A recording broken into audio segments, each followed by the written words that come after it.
မာဖွင့်မျိုးခြင်းသည်ဤတံမို့မို့တိုင်းရင်းသားအားလုံးကိုငါတို့တကယ်မြတ်လို့မတူကွဲပြားခြင်းငါရောင်စုံပန်းကြီးတစ်မျိုးတန်းတူညီမျှကိုစီအလှတကူငြိမ်းချမ်းစွာဖွင့်ပူးကြလို့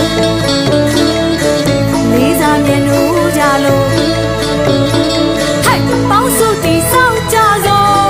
တို့ပြည်တော်စုကျော်လာပြီလေပြည်ခိုင်ပြောလာကြပြီလေပြည်ခိုင်ပြော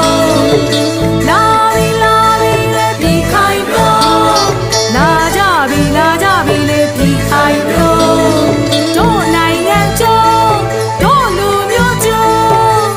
အားလုံးကိုယ်ဆိုင်ကြိုးပမ်းဆောင်ရွက်ကြမယ်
ခိုင်မာဖွင့်မျိုးခြင်းသည်